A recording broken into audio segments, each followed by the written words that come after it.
les insectes sont irremplaçables au niveau de biodiversité puisqu'en fait ils sont impliqués dans pratiquement tous les cycles biologiques, que ce soit recyclage de la matière organique, que ce soit pollinisation, que ce soit recyclage des déchets humains, etc. Donc les insectes, c'est vraiment la base de tout l'écosystème. C'est hyper important, ne serait-ce que pour voir les gens, pour entendre de nouvelles expériences, avoir des nouvelles idées.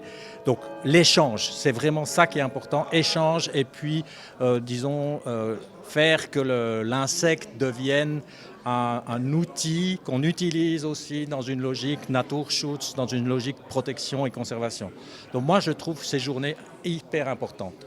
Bon, il y a beaucoup de choses à faire. Il y a une gestion un peu plus durable au niveau de l'agriculture. Il y a une gestion un peu plus durable au niveau des forêts.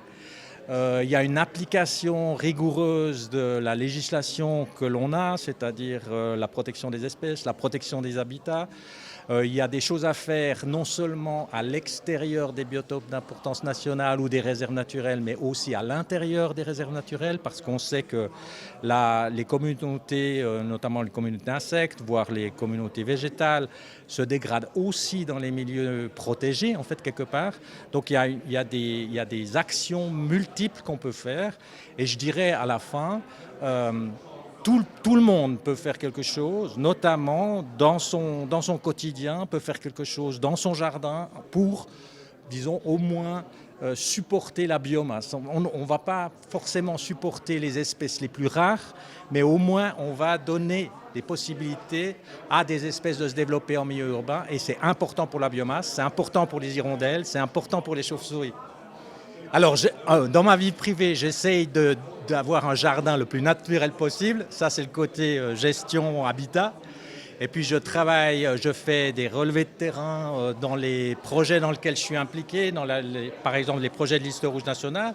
Cette année, j'ai fait des carrés kilométriques dans la logique de la liste rouge des Wildbienen der Schweiz, donc des abeilles sauvages.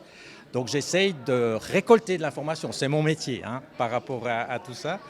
Et puis de vivre quand même relativement correctement dans la gestion de mon habitat, si vous voulez, pour respecter la biodiversité.